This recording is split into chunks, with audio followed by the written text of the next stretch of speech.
Hello, I am Dr. Randall Bell. Welcome back to Core IQ. I'm here with Jill Pillsbury to talk about the stuff we all need to know. Things like time management, goal setting, etiquette, anger management, negotiation skill. We're up to dozens and dozens of episodes now. It's super cool to see this thing growing. Now, this is a business episode for those who are in business or want to be in business, maybe you're an entrepreneur, to kind of assess our business. We have an episode on the wheel of life where you kind of assess life in terms of using a wheel like this. But this is another wheel to assess business. It's kind of formulated the same way around me, we, do, be. We've talked about that. Right. The four cornerstones being all interconnected and sort of a pillar. So this would be the four cornerstones pillar of really setting up a productive business. Yeah, perfect. Okay.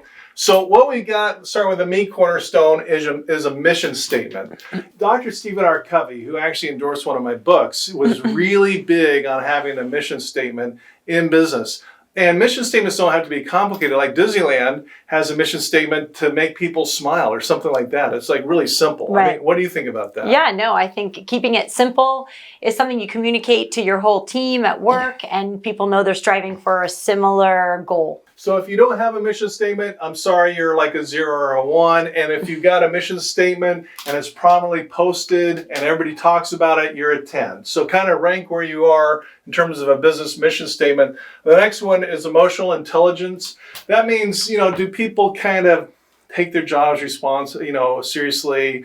Are people getting into fits of anger? Are they being sensible about working out solutions? Yeah, I mean, when you come into a business environment, it's a different place. It's not just about you, right? Yeah. I mean, you need to temper yourself sometimes to get along and to be presentable in a different way than you might be at home in your comfort zone. So Yeah. You need to be aware of that. Yeah, exactly. So if, big fights are breaking out all the time, you're a 0. And if everyone's like getting along and working well together, you're a 10 or somewhere in between. You kind of rank that.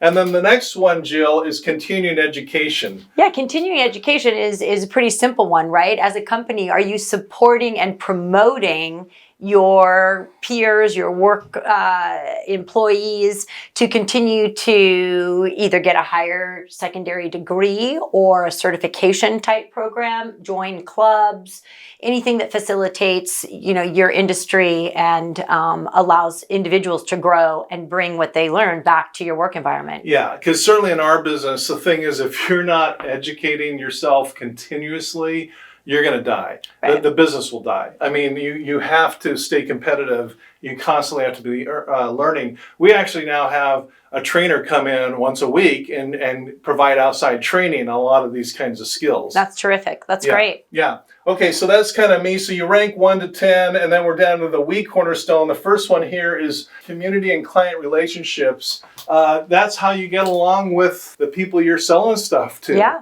You're a business and your competitors, people on your side of the table and on the other side of the table too. Yeah. So if those relationships are great, it's a 10 or something in between that and 0. The next one is marketing skills. I mean, if you're not doing things to get the word out one way or another, people are not going to, find you. You got to get the word out one way or another. Any thoughts about that? Yeah, I mean, if you're working in a business environment that's large enough, you have a marketing person or a marketing department. Right. If you're a smaller business, you need to make sure that you have a key group of people that sit down and define a marketing plan. You plan out your goals. The next one is corporate culture. I mean, what do you think about corporate culture? I think corporate culture is important, right? People are coming in, they're working in a space together. They need to be able to get along with each other. They need to collaborate. I think, I'm a big fan of teamwork and open communication.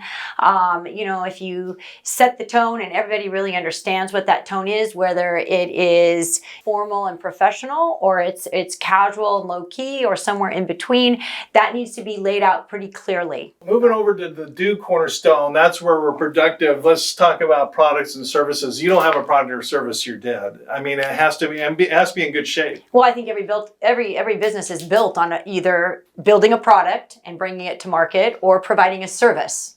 And it's got to be a quality product or quality service. Okay, then we're talking about offices and facilities, what our workspace looks like. Now, you may work from home. I did for a number of years, or you may be in a bigger office, whatever that situation looks like, but it's got to be organized. Right. I mean, it kind of ties in with corporate culture a little bit, right? Like, are we in cubbies expecting people to work really solo, or do we have an open office environment? So we're looking for an office space where there is group interaction, team building. So again, your office and facility, kind of can set the tone for that. Do we have a kitchen, a cafeteria? Do we provide, sort of amenities and services in that regard to keep people together, kind of bonding in their off time? Or would we rather people get out of the office and go for lunch and take some break in their day? Okay, so now the next one is the balance sheet and income statements. That's really where we watch the dollars and cents. Right. That's where you really have your accountability standard, I would say, and you can quantify really what you're doing. Are you a viable business? Are you making money? Are you, can you afford to keep the doors open? Can you afford to pay your employees?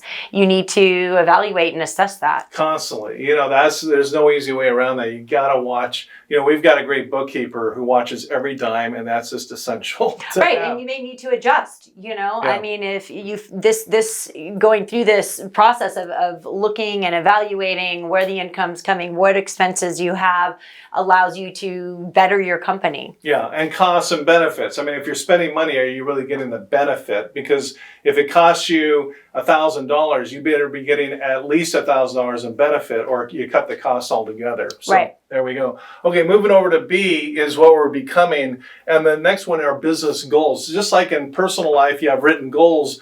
Good businesses should have clear written goals. Right. I mean, and the goals can include anything from hiring new people, expanding your product line, to grow into other categories, to bringing in some outside capital, to making people partners, creating partnerships, or anything that... Whatever it is, write it down. Rank yourself 1 to 10 in terms of your business goals.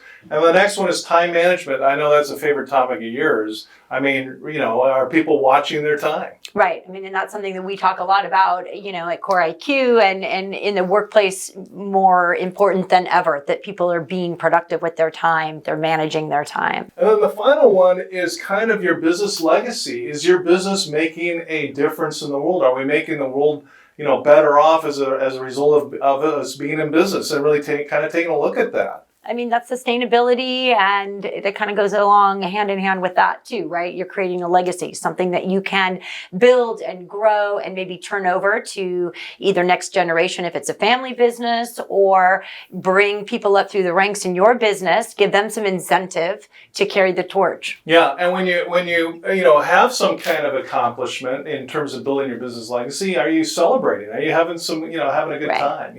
So rank yourself 1 to 10. So you draw circles around each one, and then once you've drawn circles, you kind of rank yourself. Then you connect the dots. And let me just ask you a question, Jill. If this was a tire on your car, would that be a smooth ride? I think that'd be a very rough ride. A rough ride. So, you want to kind of smooth things out. In business, it's better to have all 5s than a 10 and a 0 and a 9 and a 2. I mean, it's about balance and kind of growing the whole thing out together rather than a bumpy ride. So here we have a great mission statement, for example, but we've got, really dismal continuing education. So it's you kind of look at that landscape and say, how can I make this a little more even? Right. And I think this is a great tool and vehicle to use in a group setting, whether you use it in your business at the highest levels and get input from the executives, and at the lowest level, because you as executives may take this and think, oh, wow,